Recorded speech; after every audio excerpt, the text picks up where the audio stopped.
años. Lugares en donde insiste estar para poder sentir pensar. Y aquí quisiera compartir pantalla, pero no se me permite.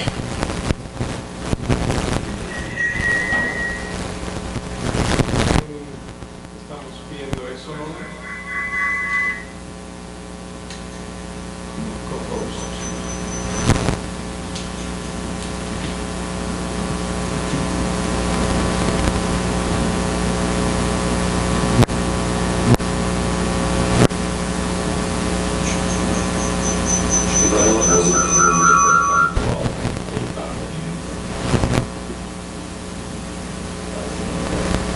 Puedes intentarlo.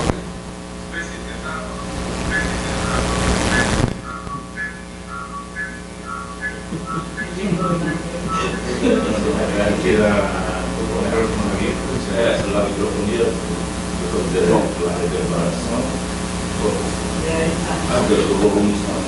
Ya vemos tus fotos. Ok.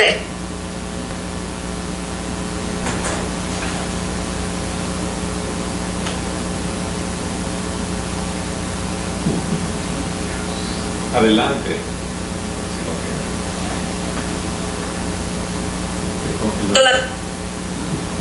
Bueno. ¿Ven solo las fotos o ven el texto también? Ahora el texto también. Muy pequeño, pero sí. Ok.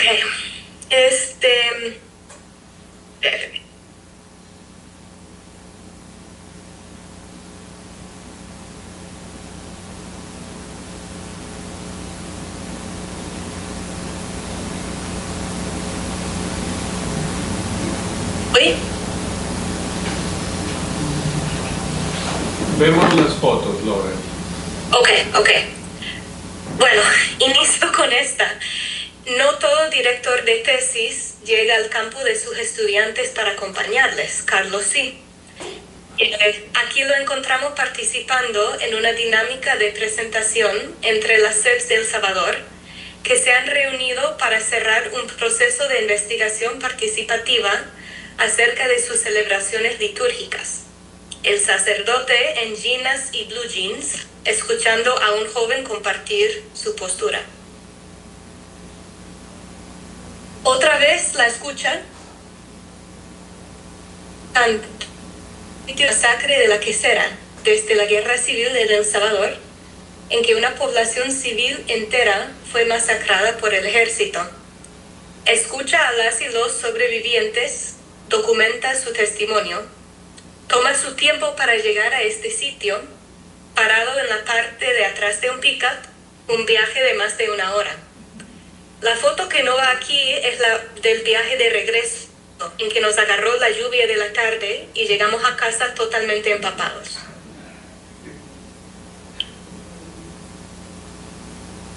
Después de una misa laica en una comunidad rural del Bajo Lempa, entre una comunidad eclesial de base que fue una de las primeras instancias en el país de reunir a familias víctimas del régimen de excepción y acompañarlas para denunciar la detención arbitraria e injusta de sus familiares.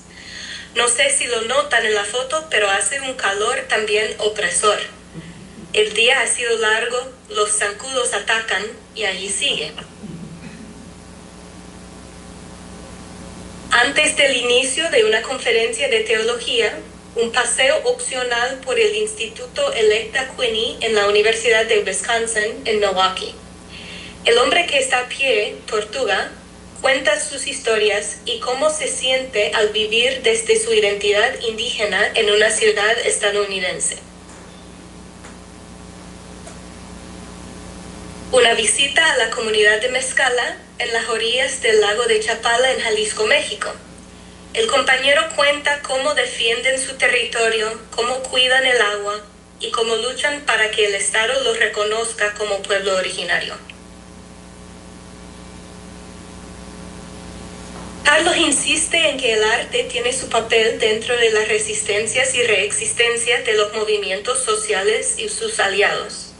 Aquí diferentes artistas presentan sus obras que también crean nuevos mundos, que esperanzan en contra de la esperanza.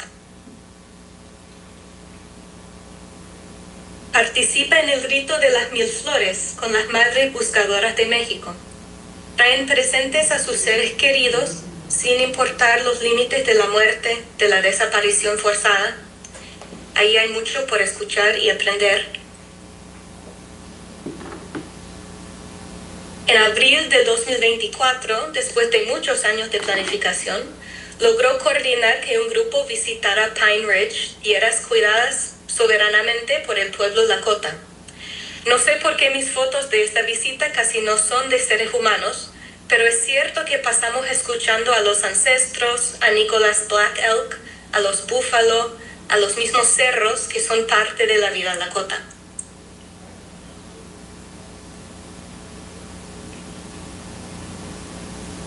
Son una fracción de las fotos de estos y otros encuentros, y el tiempo que he compartido con Carlos es una fracción de su vida académica. Las comparto porque es importante el punto de partida, el desde donde pensamos, sentimos, comemos, caminamos, dormimos, hablamos, escribimos. Y no toda persona que maneja la teoría mimética, la teología escolástica, el pensamiento decolonial, la teología de la liberación y las tradiciones contemplativas y apofáticas, también escoge ubicarse en las mesas de plástico para comer pupusas en el Bajo Lempa porque intuye que el pueblo sabe algo de la esperanza para enseñarle. No lo digo para tirarle flores, lo digo porque no es lo más común. Y porque no podemos hablar del pensamiento de Carlos sin tener presentes todas sus fuentes. Bueno, junto con Sole en la primera sesión de hoy, queremos pensar la categoría religión sacrificial en la obra de Carlos. Aquí quiero trazar cómo me parece que ha surgido esta categoría entre la teología de la liberación y el pensamiento y la praxis decolonial, en servicio a las subjetividades vulnerables y vulneradas que no renuncian ni su fe ni sus luchas. En su parte solo retomará el surgimiento de la categoría desde la teoría mimética.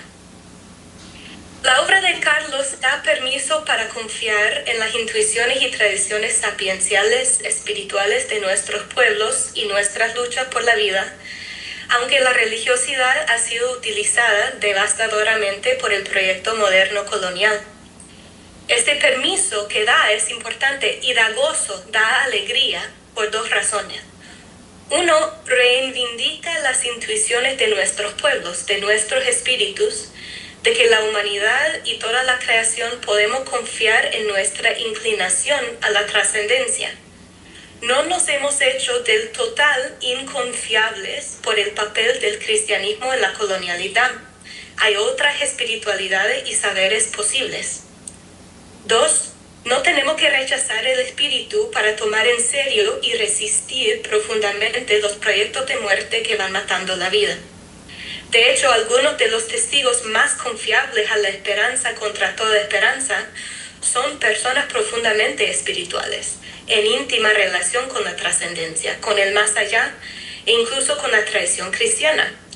La categoría religión sacrificial nos ayuda entonces a mantener nuestra confianza en el espíritu y las sabidurías que son nuestra herencia y que nos habitan, mientras denunciamos el uso de la religión para controlar, excluir y violentar. Inicio con el camino de las teologías de la liberación. Un debate que ha caracterizado la comunidad intelectual que hemos compartido con Carlos en estos años en Boston College ha sido la cuestión por la teología de la liberación y su continua vigencia o no para responder a las estructuras de muerte y la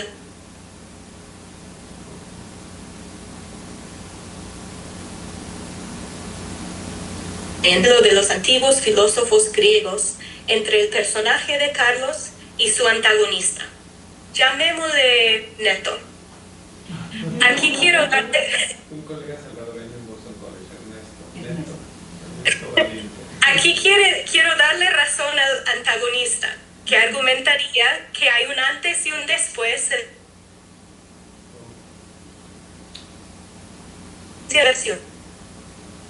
reconocer, para no dejar que este giro epistémico fundamental y brotador de vida se pierda en una serie de acercamientos filosóficos a la realidad que luchan por destacarse como el más actual, avanzado, el más moderno, novedoso. Según esta línea, la teología de la liberación ha sido una apertura de alguna manera original. Ha sido potencia, grieta en la religión, eurocéntrica y colonial. Y ha permitido que se siga abriendo hacia múltiples horizontes. Y que ya llevaba en sí el desarrollo hacia las reflexiones que se han hecho escuchar en estas primeras décadas del siglo XXI.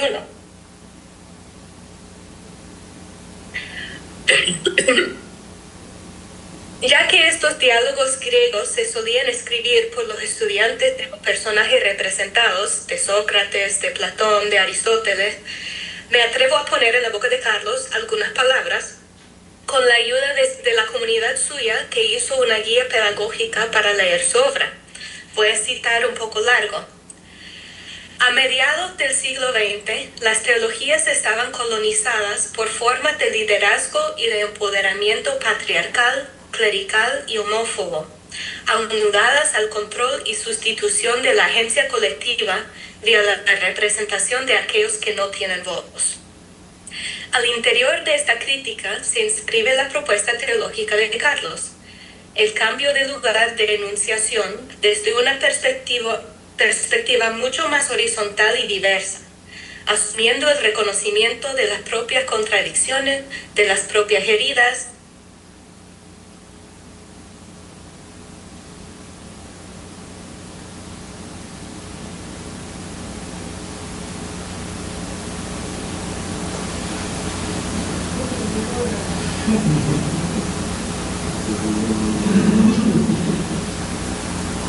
Es la señal, ¿no? Sí. Pausa.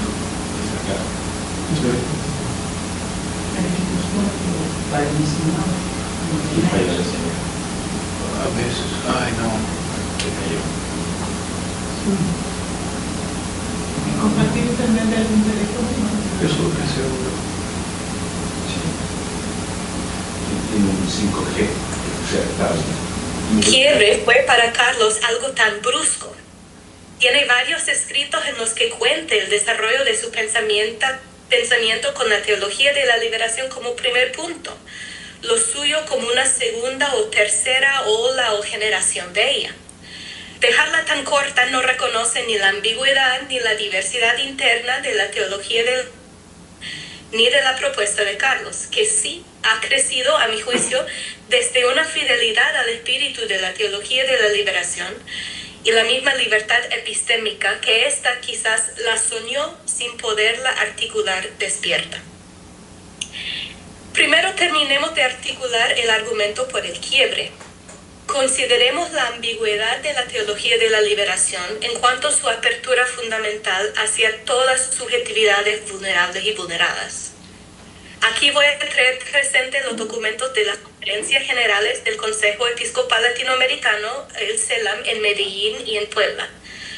Como primer punto en sí, el CELAM es justamente una forma de liderazgo y de empoderamiento patriarcal, clerical, homófobo y añade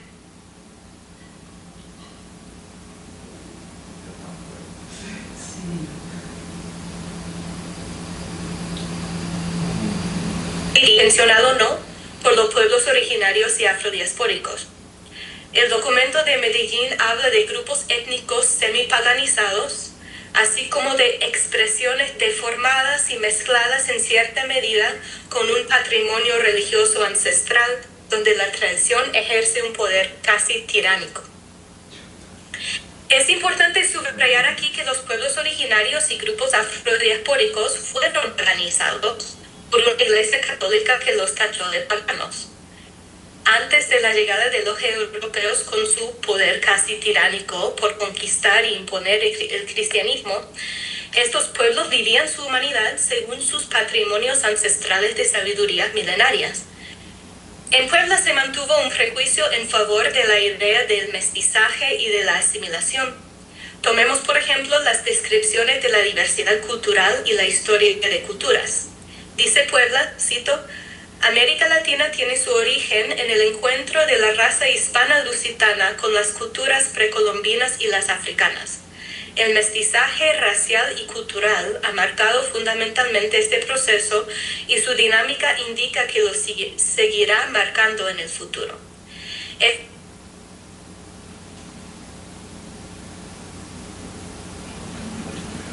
Tengo poca señal. 4 o 5 ejemplos. Hay poca señal acá. Sí, sí. Y no estoy en la señal de la casa, solo la señal de... Hay un problema. Sí, sí, Quizás no sea de la casa, sino de la zona. Sí. porque aquí solo tengo 4G con casi señal. Ujú. No es También no es tengo No normal. funcionando en la zona. Ya me volví. Está funcionando como un router de aquí, ¿no? Sí, sí. Los documentos del CELAM, Sí. diferentes teólogos y sabedores indígenas han insistido de que la teología de la liberación la ven muy limitada y con fallos fundamentales. Para la teología de la liberación, el pobre, cuyas experiencias de Dios son base de la reflexión teológica, se identifica por su bajo nivel socioeconómico y relación marginal a los derechos que deben ser de todos. Es una figura marginal en relación a la normatividad de un Estado de derechos y de modelos económicos europeos y globalizados. Y lo importante es facilitar su entrada plena. Es decir, la teología de la liberación articulada por las máximas autoridades de la Iglesia Católica no logra reconocer que se basa sobre conceptos económicos y nacionales que no tienen espacio para otras estructuras, vivencias sapienciales, como son los pueblos originarios, por ejemplo. El pobre, campesino, hombre, mestizo, cabeza de hogar, como sujeto ideal de la teología de la liberación, limita seriamente qué tipo de nuevos cielos y nuevas tierras pueden ser posibles o deseados y cuáles voces importan para su articulación. Afirma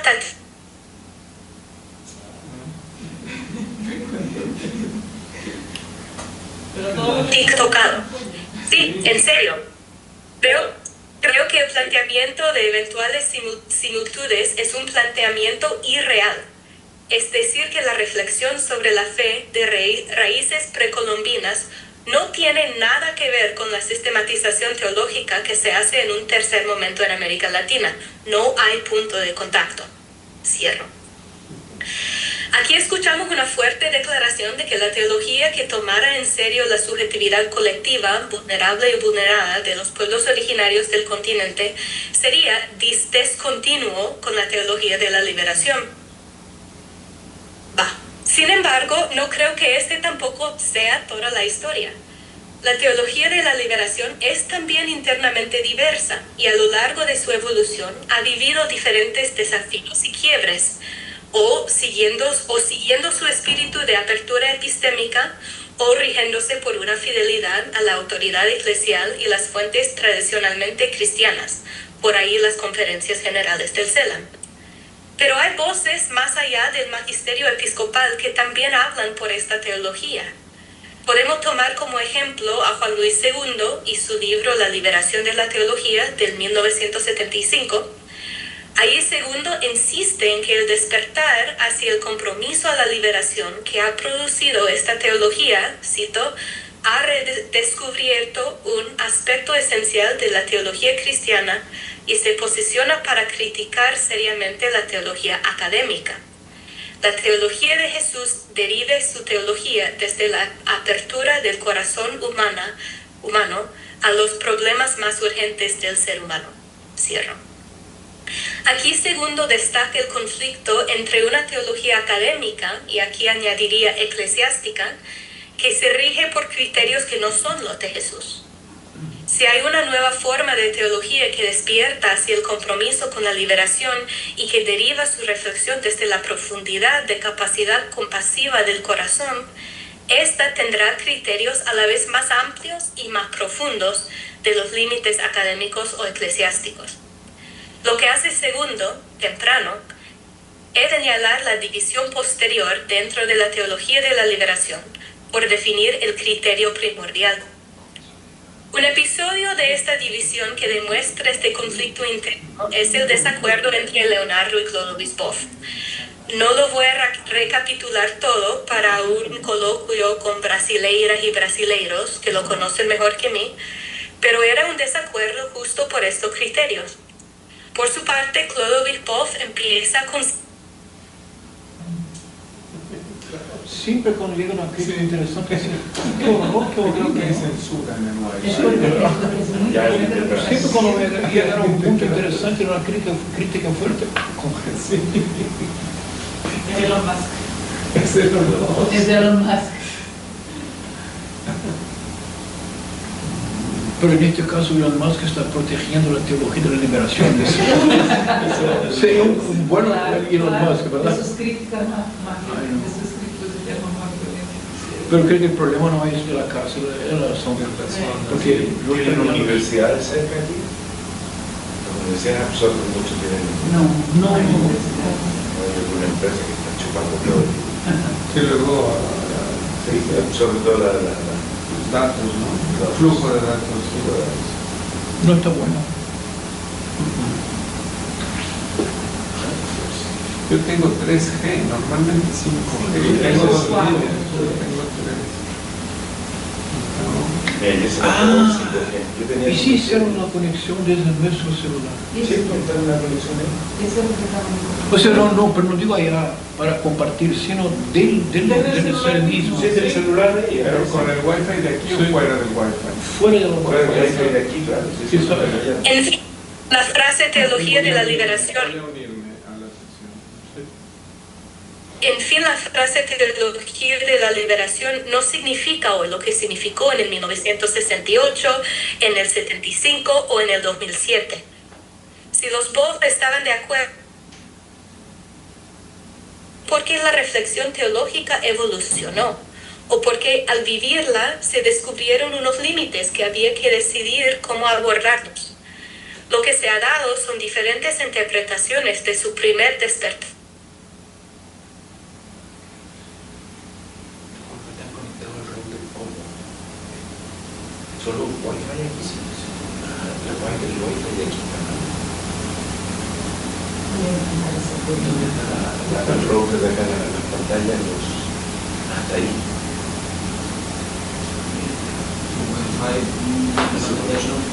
Ese es el micrófono. Solo un que acaba de decir. Yo sí intentamos. Estoy intentando. Quisiera moverse del lugar. Aquí a ver dónde hay mejor wifi allá. Pues aquí está.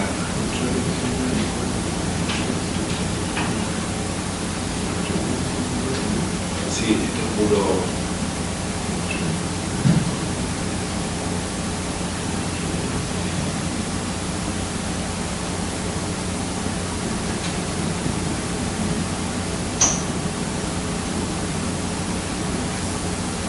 Ya saben dónde está que no.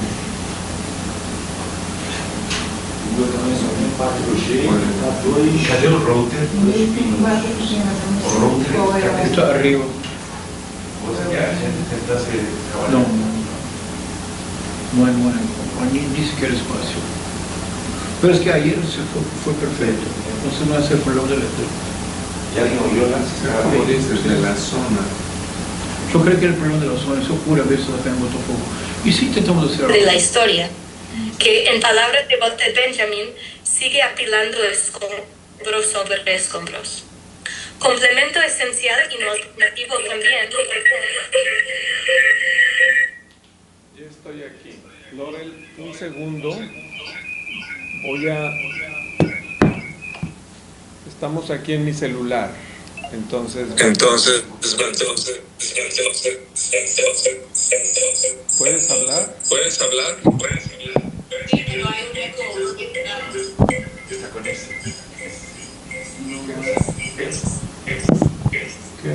¿Qué hacemos? Hay que bajarle el volumen al Ahora te escucho. ¿Hablas, por favor? No te escucho. No, pero yo... A ver, habla tú. Carlos, tu computador, tienes que apagar el micrófono del computador. Pero O en el iPad. está apagado, el iPad también, ya lo No sé cerré. si la utilice Pensé que el el iPad. iPad había quedado abierto. Aurel, puedes hablar ya, Ahora por se favor. escucha bien. Pero hay que tener más apoyo, ¿no? Me voy. Está apagado. Aurel, puedes hablar, por favor, ya. Aurel, puedes. Hola, ¿me escuchan?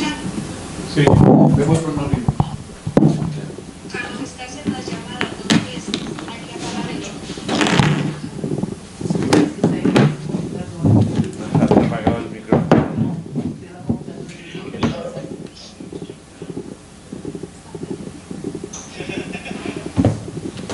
Ya, ¿me escuchas?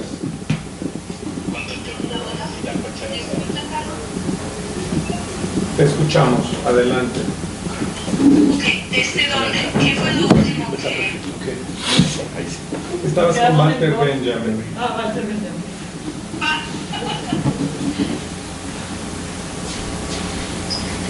Adelante.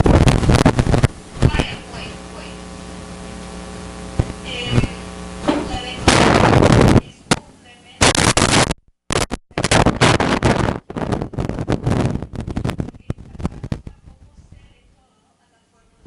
actuales del pensamiento y la praxis decolonial, en cuanto éstas no admiten que la espiritualidad humana y sus tradiciones diversamente vividas y heredadas en comunidad sean no solo herramienta de opresión y control, sino también recurso imprescindible para la construcción de otros mundos que soñamos. El pensamiento y la praxis decolonial es un complemento a la vez adecuada y difícil para la teología de la liberación. Adecuada porque una de sus raíces genealógicas, el análisis sistémico de Emanuel Wallerstein, también desafía los límites de las diferentes áreas disciplinarias, así como las teologías de la liberación que están dispuestas a mirar más allá del cristianismo o de la disciplina de la teología en sí, para entender la autorrevelación de Dios a la creación. Para Wallerstein, las disciplinas tradicionales de la universidad, la historia, la economía, la sociología, las ciencias políticas, pretenden dividir en esferas incomunicables una realidad que es integral, sistémica. Para ver bien la modernidad, el sistema vigente, según Wallerstein, hay que verla como un sistema en el que estas áreas de análisis no se pueden diferenciar tan fácilmente. Se forman y se informan mutuamente.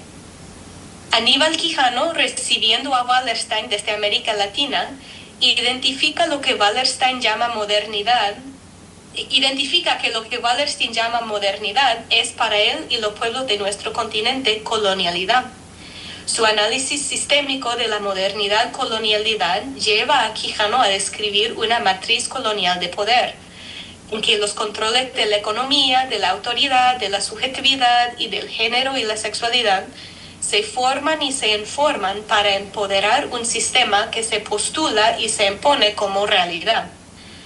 Esta genealogía hasta aquí es más o menos accesible con las líneas de la teología de la liberación que están dispuestas a mirar e incorporar otras fuentes fuera de los límites de la tradición cristiana para caminar hacia la vida. Los dos acercamientos ven necesario repensar la epistemología para desmentir una realidad impuesta, violenta y opresora. Lo difícil entre estos dos acercamientos viene cuando el pensamiento decolonial no tiene capacidad en su epistemología repensada para nada que huela a espiritualidad, mucho menos cristianismo, ni apertura para pensarlo críticamente. Walter Mignolo presenta un buen ejemplo de una epistemología decolonial que no tiene espacio para ningún saber cristiano. Para Mignolo, el cristianismo es, en el fondo, ancla de la colonialidad, el primer diseño global del sistema mundial moderno colonial. Ni la teología de la liberación tiene potencial decolonial para él, ya que el neoliberalismo y el marxismo, que forman parte importante de la mediación socioanalítica de su método, nacen desde contextos y conceptos modernos e europeos, y no cuestionan los términos de la conversación para catalizar el giro descolonial necesario. Me preguntó si se basa en las conclusiones de Medellín y Puebla que vimos anteriormente. Es decir, Mignolo no tiene, y quizás podemos imaginar, no tiene razón para tener una hermenéutica de esperanza para el cristianismo. No lo ve importante o no considera necesario redimir una tradición religiosa que, a su juicio, solo ha servido para fortalecer la matriz colonial del poder. El cristianismo y la religión en sí, como categoría construida desde el cristianismo, forman parte, según esta línea, del control colonial de la subjetividad, nodo de la matriz colonial de poder. Entra Carlos. Mejor dicho, entran las subjetividades vulnerables y vulneradas entre quienes Carlos busca signos de cómo resistir y reexistir en medio de las violencias, exclusiones y muertes que los sistemas vigentes de nuestro mundo siguen ejerciendo.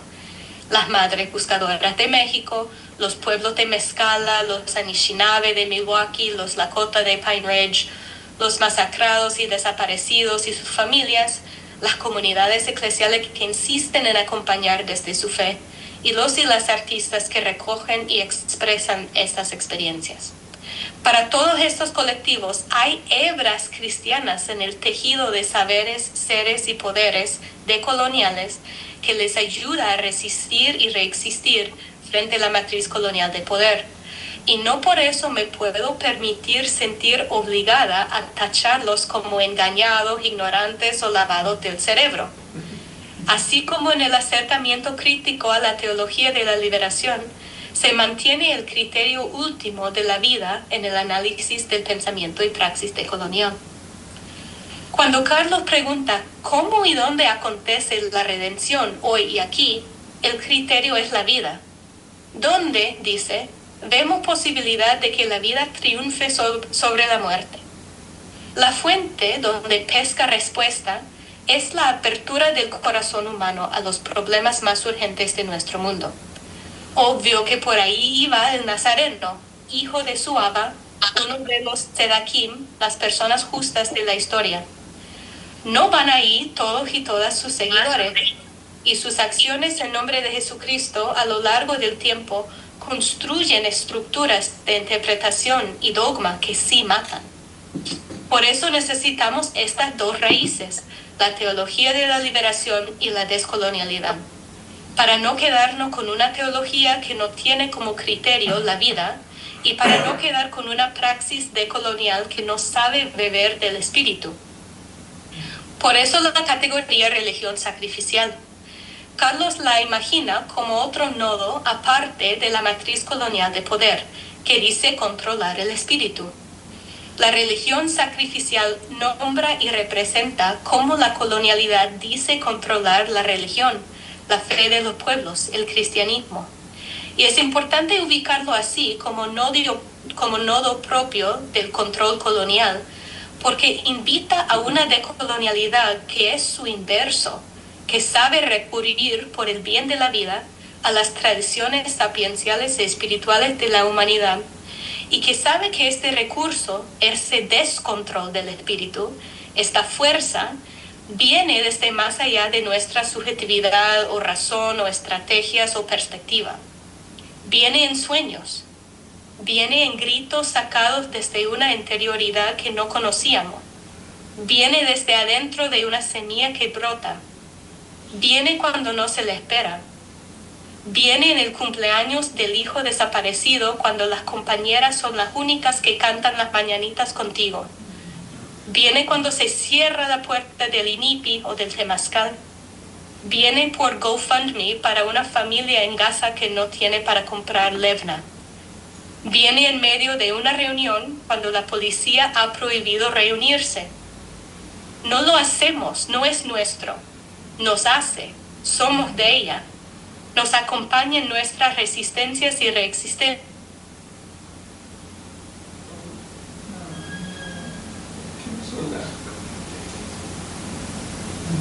Eso no es juego de palabras. ¿En qué nos ayuda?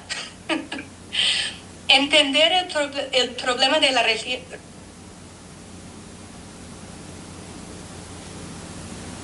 Entra la 5G, solo entra 3G. Y la praxis cristiana en nuestro continente.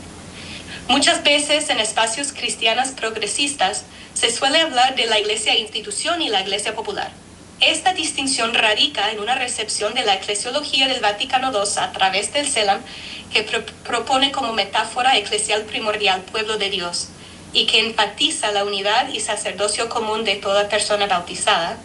En lugar de una sociedad perfecta en contra del mundo, la iglesia se propuso entender como iglesia en el mundo, del mundo y por el mundo.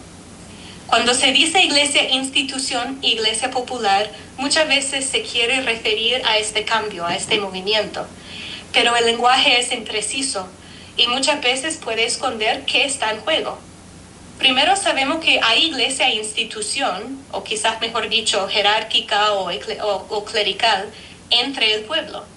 El clericalismo funciona para aislar a las personas laicas, incluidas hermanas religiosas y hermanos religiosos, de la toma de decisiones y de los liderazgos de las comunidades eclesiales. Pero el clericalismo lo tenemos interiorizado muchas veces, cosa que prohíbe que la gente de una comunidad parroquial, por ejemplo, se permita responsabilizar por la organización de su comunidad y su papel en la sociedad. Se lo deja todo al padrecito. Pasa.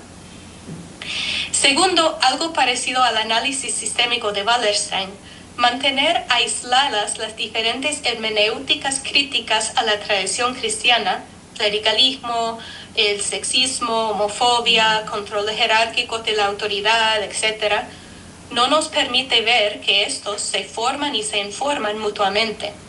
Decir iglesia, institución y popular es demasiado simplista y no nos ayuda a ver con claridad los controles coloniales que funcionan dentro de nuestras comunidades y que todavía son parte de la tradición que se desarrolla hoy en día. Religión sacrificial ayuda a precisar que el problema radica en cualquier expresión religiosa que requiera el sacrificio, exclusión o aniquilación de otro o de otra. No es necesariamente la institucionalidad de la iglesia la que la mantiene inmersa en patrones excluyentes, autoritarios y violentos, sino que es el tipo de institucionalidad sacrificial que requiere que se excluya, que se condene o que se violente a otro o a otra para mantenerse. Es un diagnóstico sistémica que no nos atrapa en luchas por cuál ismo es el peor o el fundamental. Otro aporte de esta categoría es que ayuda a las comunidades a tener otro criterio para juzgar más allá de las formulaciones doctrinales del magisterio episcopal, las que se han dado para promover el colonialismo y que hoy día muchas veces siguen en su lógica de exclusión y violencia. No es que toda enseñanza del magisterio episcopal sea mala. Concretamente me alegró el corazón la carta recién del Papa Francisco a los obispos estadounidenses corrigiendo la lectura de nuestro vicepresidente de la parábola del buen samaritano en contra de los migrantes. El Papa reafirmó que esta parábola debe guiar a la persona cristiana a recibir a las poblaciones migrantes y refugiadas y que fue un uso de la capacidad de obispos, en este caso el de Roma, para enseñar que sí apunta a una religión aportadora de vida. Concretamente, ayudó a corregir una interpretación sacrificial y excluyente de la religión, y esto es lo que confirma su autoridad. Ubicar entonces dentro de los controles de la religión, dentro de los controles coloniales, la religión sacrificial, lo que hace es al final permitirnos confiar de las tradiciones espirituales sapienciales que no lo son. No tenemos que tachar toda fe de opresora, pero tampoco tenemos que negar que a veces lo es. Nuestras luchas se debilitan cuando sigue ahí sin examinarse religiosidades sacrificiales, pero también se debilitan si no sabemos reconocer las espiritualidades y tradiciones sapienciales que sí nos dan esperanza para resistir y resistir contra toda esperanza. Gracias.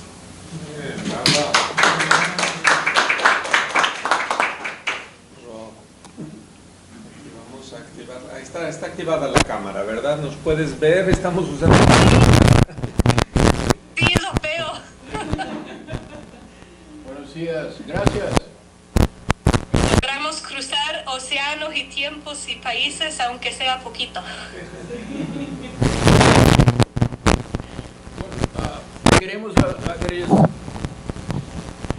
queremos agradecer muchísimo a tu ponencia tan sugerente, tan interesante. Desgraciadamente perdemos un poquito, pero creo que esto nos obliga a algo. Y lo haremos en su homenaje, en homenaje de Laurel, en homenaje de Laurel. Es que por alguna razón, cuando llegabas siempre a la parte más interesante, donde ibas a presentar una crítica a la teología de la liberación, se congelaba todo. Así que Soledad está convencida que Elon Musk protege la teología de la liberación. Pero el que haya ocurrido eso nos obliga a algo. Es que ahora sí tenemos que publicar el libro. Para que tengamos acceso a toda tu ponencia. Voy a pasar la palabra al pensador que ya lo llamamos ahora CMA. Obrigado, César. Muchísimas gracias, Laurel, como te dicen las CEPs, las comunidades de base en El Salvador. Es Laurel, pero es Laurel. Allá es un laurel. Porque, bueno, primero comenzaste con esa narrativa de fotos, de momentos que hemos compartido en El Salvador con las comunidades de base. Sole estaba también allí, estaba Juan Miguel de Perú, que nos recibiste allá. Para hacer, fue muy interesante, digamos, el resultado de la tesis de Laurel fue fruto de un diálogo con las comunidades de base sobre los altares que las comunidades crean para celebrar la presencia de la vida en medio de ellas, ¿no? Entonces, con una lectura un poco de la liturgia que está detrás, la Eucaristía presidida por laicos, o sea, un estudio muy interesante. Pero como parte de la metodología de Colonial era el resultado de las pesquisas de Laurel era volver a la comunidad y preguntarles, miren, esto es lo que yo encontré. Esto es lo que yo he entendido, ¿verdad? ¿Qué les parece a ustedes? O sea, continuar la conversación. Y Laurel organizó un taller de 2 días con las comunidades que llegaron de varios lugares de El Salvador y tuvimos la oportunidad, Sole, Juan Miguel de Perú y yo, de estar allí para escuchar cuál era la devolución de las comunidades, si se reconocían en eso, se agregaban, quitaban, ponían. Y de hecho, bueno, el día de la defensa de tesis también se conectaron por Zoom para dar su palabra y también dar su veredicto, a ver si aceptaban o no la tesis. Y fue celebrada esa tesis, ¿verdad? Con mucho gusto y con muchas pupusas al final. Entonces, gracias por recordar eso, porque eso encarna, Laurel, lo que hemos compartido juntos durante estos 5 años, que es enraizados y tú misma desde la teología de la liberación, las comunidades de base, viendo que hay también lagunas, insuficiencias, silencios metodológicos y que había que de algún modo conectar con, por ejemplo, el pensamiento decolonial. Desde los feminismos, las feministas dicen, no es lo decolonial teórico, es lo descolonial de las comunidades que están en el terreno. Y de allí, bueno, pues agradecer toda esta elaboración que has hecho, el diálogo que has creado, estilo socrático entre Neto y yo, este querido colega salvadoreño que defiende la teología de la liberación. Le parece lo decolonial un poco una moda, pero hemos debatido mucho. Es en casa de Neto que surgió la idea de este coloquio. Entonces, bueno, recordar eso. Gracias, Laurel. Y yo creo que me has hecho pensar, cuando yo hablo de religión sacrificial muy en sentido mimético, es para denunciar sobre todo estos usos y abusos de la religión como una ideología del poder colonial. O de los poderes coloniales y del patriarcado y del capitalismo extractivista que justifican la vida precaria y de los subalternos como un sacrificio en aras de la estabilidad del grupo, de la democracia, de la economía. Pero tú le has dado un giro creativo, Laurel, que me parece interesante para decir que, bueno, en esa crítica que hacen las comunidades mismas en resistencia, que empiezan a vivir de otro modo, podríamos encontrar un aspecto, digamos, positivo de la religión sacrificial. Me gustaría llamarla de otro modo ya, esa otra configuración de lo espiritual, precisamente supera el sacrificio, lo denuncia como idolatría. Y entonces empieza a surgir lo que creo que Sole va a hablar, que es el amor decolonial, que tiene que ver con la esperanza combativa, con las resistencias, las reexistencias, donde sí hay una huella viva de vida entregada, aunque eso nos cueste la vida. ¿Qué hacen las madres buscadoras? ¿Qué hacen las comunidades de base en El Salvador criticando el estado de excepción de Bukele, buscando la liberación de muchos de los jóvenes que han sido apresados en esas cárceles solo por tener un tatuaje? Los asocian a bandas criminales. Entonces, la religión sacrificial, como la lees tú, me parece que tiene ese aspecto más creativo, más positivo. Me gustaría empezar a llamar esa otra expresión de lo religioso de otro modo, pero creo que lo sacrificial está allí porque son los procesos históricos de exclusión que hay que enfrentar, que hay que desmantelar, que puede ser el patriarcado, que puede ser el capitalismo extractivista, que puede ser el racismo, que puede ser el capacitismo, es decir, esta visión de cuerpos sanos y capaces que desprecia los cuerpos y subjetividades discapacitadas. Y hago un paréntesis porque yo hubiese querido invitar a este coloquio a nuestra querida colega Maddie Jarrett, una compañera de doctorado aquí de Laurel, de Sole y de otros colegas. Ella está haciendo una teología de la discapacidad, ella misma una persona discapacitada, y yo aprendí con Maddie a entender esta otra epistemología de la discapacidad. Es otro modo de entender la subjetividad, el tiempo, la redención misma, ¿no? Entonces, hay muchos estudios de discapacidad en Estados Unidos, Canadá, Europa, poco en Latinoamérica, y yo creo que ahí tendríamos que incluir ese es otro modo de exclusión, de colonialidad. Y bueno, solo quería como hacer estos primeros comentarios para proseguir la conversación contigo. Muchas gracias, Laurel. Y sí, efectivamente, ratifico esto que hay que pensar en el libro, este libro colectivo. No sé si quieran, Sole.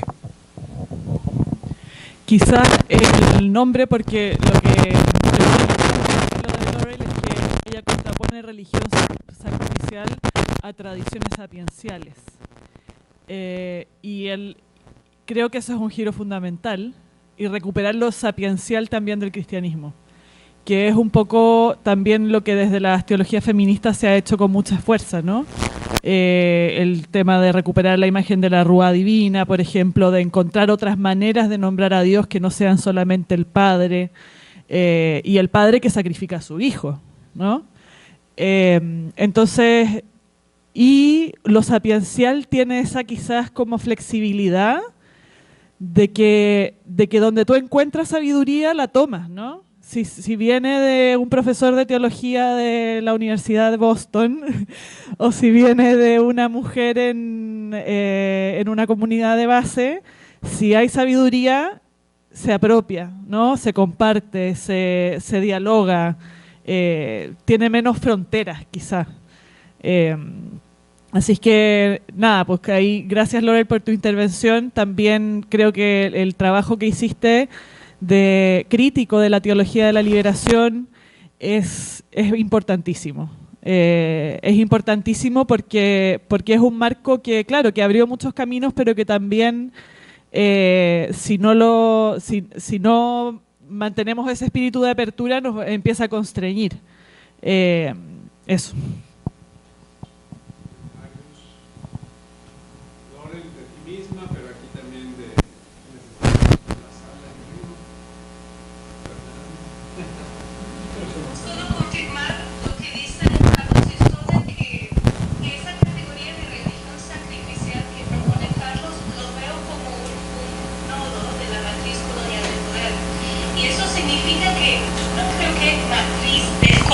De poder, pero es como un tejido de saberes y de recursos, y ahí va la espiritualidad, ahí van las tradiciones sapienciales. Entonces no podemos decir que toda religión o toda fe en la trascendencia es un autoengaño. Tenemos que saber diferenciar, ¿verdad? Entonces si vemos entre las resistencias y resistencias los aportes desde la espiritualidad, desde las tradiciones sapienciales, tenemos que saber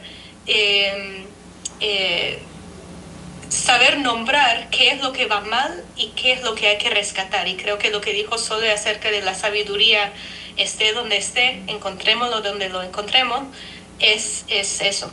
Así que sí, creo que me escucharon un poco. Bien.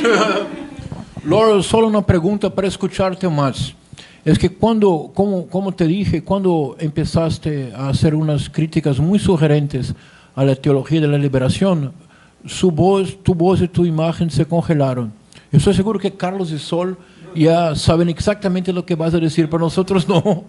Entonces te pediría que sintetizaras la crítica que has hecho pero no hemos escuchado, además porque estamos haciendo un registro audiovisual. Muchas gracias.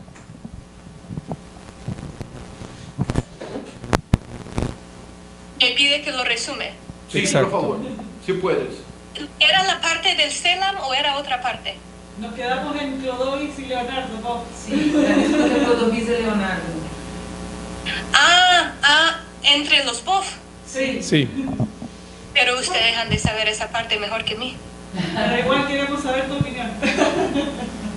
Quiero verlo, voy a encontrar. Creo que es un párrafo. Y fíjate que mientras escribía la tesis me interesó este desacuerdo. Y fui para buscar los artículos que solo están en portugués y en una revista que casi no podía encontrar. Se ha enterrado este desacuerdo un poco. Era difícil encontrar qué decían o exactamente cuál era el tema. Vaya, Clodovil Boff lo que dice, lo que teme él, es que la teología de la liberación tome como punto primordial de partida la vida. Dice que no es cierto, que si va a hacer teología tiene que empezar desde Jesús y la tradición jesuánica. Y Clodovis confía que este punto de partida de Jesús tiene capacidad de incluir la realidad del pobre, pero el punto de partida tiene que ser el cristianismo, digamos.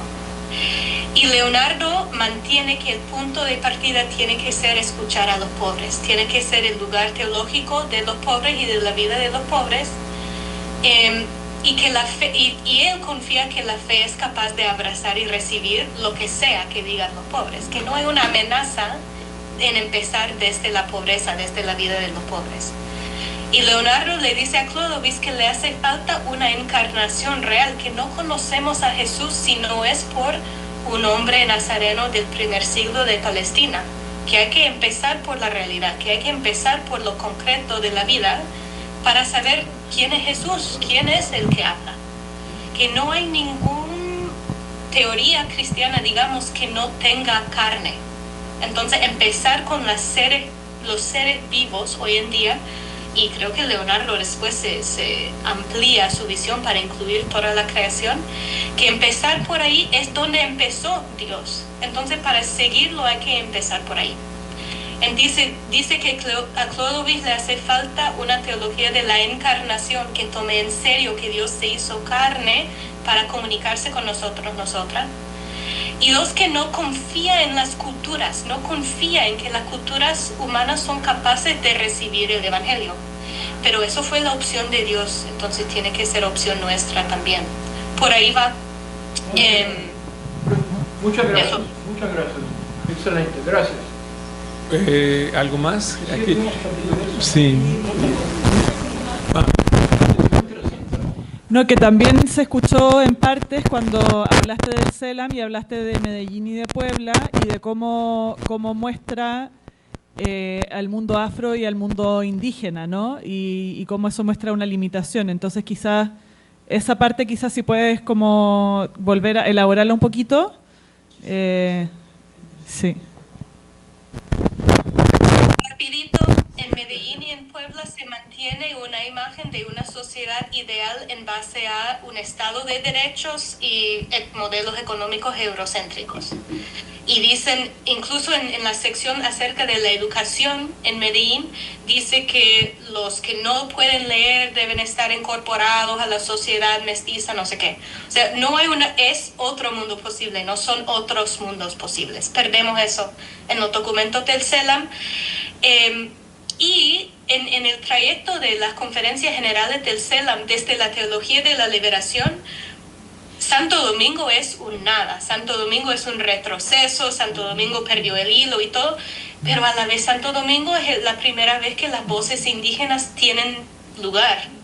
Quizás para desviar de la teología de la liberación, creo que los pueblos indígenas fueron usados por los obispos para distraer, pero es primera vez que la indigeneidad es tomado en serio. Así que ahí... Gracias, Laurel. Yo quería resaltar otra vez el papel, la expresión de las tradiciones sapienciales, ligado a la ecología de saberes, este pluralismo absolutamente necesario que el cristianismo tiene que dar ese paso, y la advertencia de Miñolo es clarísima. El cristianismo ha sido cómplice en su versión moderno eurocéntrica de la colonialidad del poder, del saber y del ser. Mientras no nos hagamos cargo de esa responsabilidad y entonces entremos en una manera distinta de dialogar con las otras epistemologías, con los saberes de los pueblos, y los saberes no solo en sentido de conocimiento, sino sus sabores, ¿no? Saberes, sabores, es sapiencia, es modo de vida, es modo de subjetividad, son sabores, es fiesta, es gozo, es cuerpo, por supuesto también sufrimiento y resistencia, pero mientras no estemos en esa apertura constitutiva a los saberes de los pueblos, el cristianismo seguirá siendo una amenaza que seguirá provocando epistemicidios, como dicen los decoloniales, las compañeras de descoloniales como Xochitl Leiva en Chiapas. Entonces, yo creo que esa parte de la tradición sapiencial de los pueblos es absolutamente necesaria y nos pone en jaque a las teologías cristianas coloniales, y tenemos que repensar en ese sentido desde una perspectiva pluralista, desde la ecología de saberes. Eso como un acento que me parece tendremos que explorar en las próximas décadas. ¿Algún comentario, Fernando? Un saludo a Laurel, es una palabra para nosotros hermosa, Laurel. Yo he trabajado mucho tiempo con el equipo de AELAPI, con teología india, con Eleazar, Tina y muchos en América Latina, y tenemos siempre un problema entre los sectores guadalupanos y que encuentran en la Tonantzin una fusión del cristianismo, un entendimiento, y los grupos del sur, yo estoy vinculado al pueblo mapuche, que ha sido muy distinto el proceso, y hoy en día hay un quiebre muy profundo con la Iglesia, justamente porque se percibe siempre una actitud de la Iglesia latinoamericana y en los documentos de englobar lo indígena como incluido, ¿no? Como en algún momento se dijo en Puebla, así, me acuerdo Joaquín Allende de Schoenstatt planteó que era como un portal barroco donde el mundo indígena aportaba las figuras y como lo decorativo, ¿no? Como en las estolas de los curas aparecen las grecas mapuches o indígenas, o se incorporan altares mayas en liturgias eucarísticas sin un respeto. O sea, yo soy sacerdote y teólogo y veo la inmensa dificultad todavía para un diálogo sincero con el mundo indígena, para escuchar desde alteridades reales, ¿no?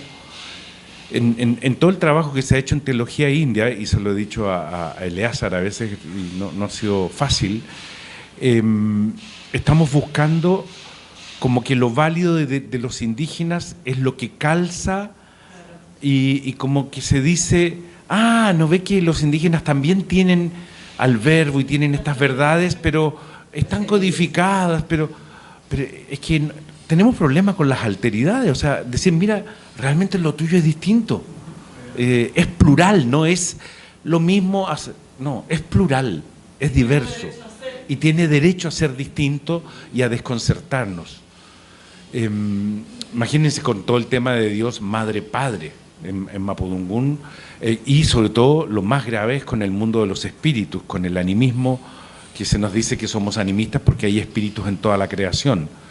Toda esta relación intersubjetiva con la naturaleza y la relación con los espíritus, con los antepasados, a través de los ritos y el uso de las plantas de trance. La Iglesia sigue cerrado a todo eso y todo ocurre como en lugares escondidos, ¿no? Porque, como les voy a contar más rato, con doña Paulina en Oaxaca, tomando los hongos, ella te dice, sí, yo soy 60 años catequista, 60 años curandera. Para ella no es problema, pero para la Iglesia es problema. Y en la teología india no entra el uso de las plantas ni entra el trance, que es constitutivo de todos los pueblos de América Latina. Entonces, ¿entiendes? Yo cuando fue el Papa a Chile, yo quedé horrorizado porque pusieron a mujeres mapuches delante del altar a tocar los tambores sagrados, que eso solo se hace delante de Dios, delante del sol que nace en la mañana, nunca como un acto de veneración del Papa y de la Eucaristía. Eso es muy, o sea, eso sigue.